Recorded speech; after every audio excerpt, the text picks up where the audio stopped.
Yo, what's up guys, my name's Hakiii and this is my early prediction for how much money we're going to need to spend in the upcoming Mansions update in GTA Online. We're going to be calculating the total cost of everything you can possibly buy, obviously predicting how much we're going to be able to buy and at what prices, and how much the average GTA Online player is going to need to spend to have some fun with this update. Exactly 10 years ago in 2025, we had the stilt houses introduced into GTA Online. That was the Executives and Other Criminals update, and in that update we got a total of 10 stilt houses added into the game, so that's some useful information that we can kind of go off of and predict how many houses we're going to be getting in this update, since that's the closest type of houses we have to these upcoming mansions we're going to get. Now, I don't quite think we're going to be getting 10 total mansions that we're going to be able to buy. I think it's going to be a little bit less than that. We already have 2 constructions confirmed to be in the game soon, which basically confirms 2 completely new structures that are going to be added to the map. On top of that, I think we're going to be getting actual existing properties made purchasable, so I think we're going to have a mix of both construction sites or newly constructed houses along with already existing mansions that we can already buy. For example, in Vinewood Hills, there's so many good options in Vinewood Hills, so many different amazing houses on different cliffs with amazing looking pools and everything,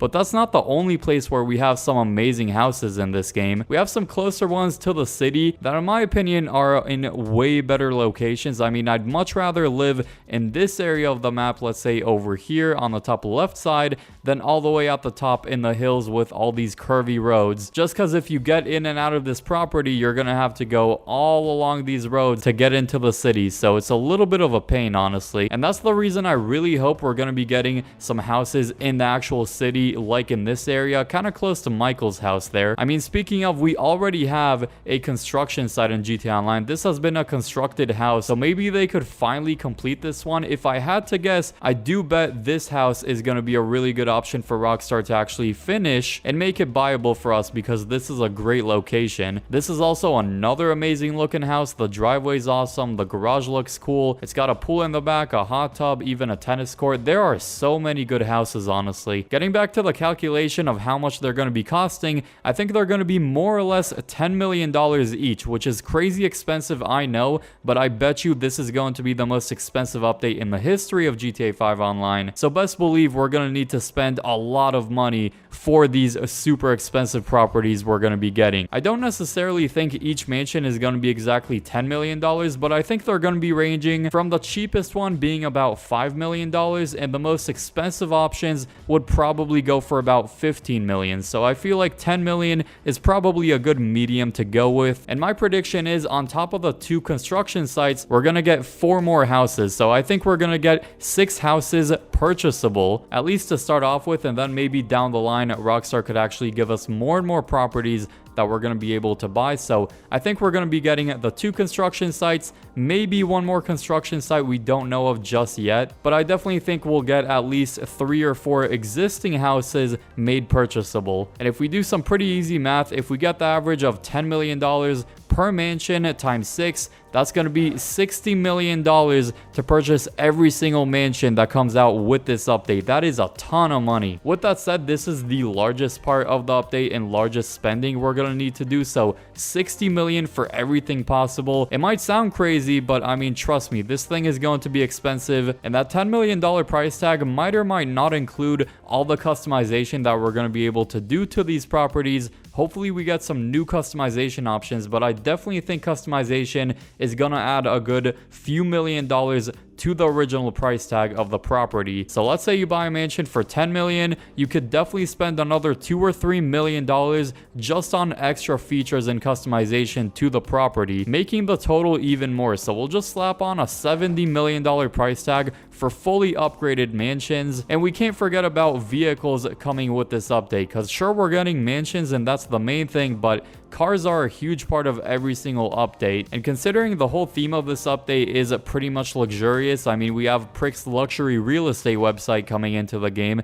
which is a brand new property website that we could buy off of. That definitely makes me think we're going to be getting a good amount of super and sports cars and some other cars that are just very luxurious and high end. So a bunch of supercars and sports cars, plus maybe a vehicle like the Jubilee. So we might get like a Jubilee 2.0. Rockstar typically likes to save a lot of drip feed in recent years, so that means we're going to be getting cars after the update actually comes out every single week. And I do think they're going to save a lot of vehicles for the drip feed. And so on launch, I'm going to predict we get about 5 to 7 vehicles. Just like properties, we'll just slap on 6 vehicles, and I think each of them are going to be costing on average $2 million, maybe even 2.5. So we'll just slap on $9 or $10 million to buy every single vehicle that comes out on launch, giving us a price tag of about 80 million. We'll say $79 million so far for fully upgraded properties plus a bunch of new vehicles. Now, I do think a part of the mansion is going to actually have a little business inside of it. I don't think the mansion is going to be separate from the new business that we're going to be getting, probably a new real estate business that we saw from the leaks of this update. So I do think this mansion is going to act both as a business and also a personal living quarters. So kind of like we have the high-end apartment and we can launch the original heist through them, I think this is going to be similar. We're probably going to be able to launch a bunch of mansion related missions through a computer that's going to be inside of our office room inside of the mansion. I don't think a business and the mansions themselves are going to be separate basically. Now, on top of vehicles and the properties themselves, I do think we're going to get some new clothing with this thing.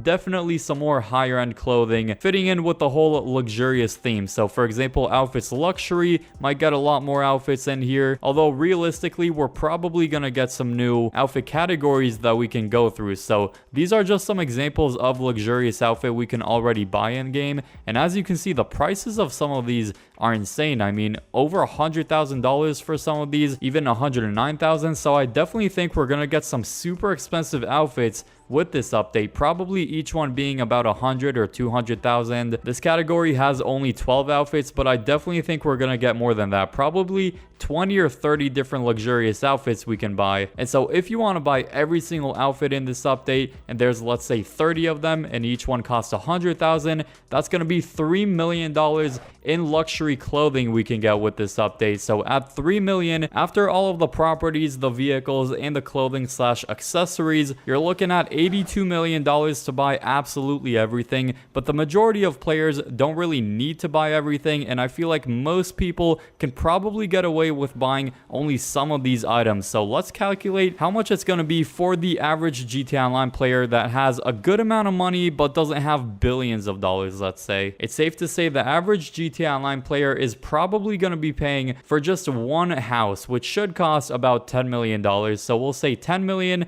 plus about $2 million for the extra customization and upgrades to it. That gets us to 12 million, plus buying, let's say, 2 of the best looking vehicles in this update instead of buying all 5 or all 7 vehicles that I'm predicting. Probably going to be spending about 4.5 million. We'll say each vehicle is probably a little over 2 million, getting us up to 16.5 million. And then this player also wants to buy a few of the new luxurious outfits, going to be another couple $100,000. So in total, your average player is going to be needing to spend about $17 million to get one of these really nice new mansions and get 2 vehicles and a couple of outfits. You can actually get a discount by completing a series of 3 missions that are going to be releasing into the game sometime in the month of November. After completing those 3 missions, you're going to be getting some sort of discount when they actually release into the game, probably about a 10% discount more or less. So you're saving yourself maybe $1 million. Doesn't change a ton, but definitely a nice discount to have. Leave a like and subscribe if you're new to keep updated with this update coming into the game soon. Click the video on screen now for some more awesome information about this DLC.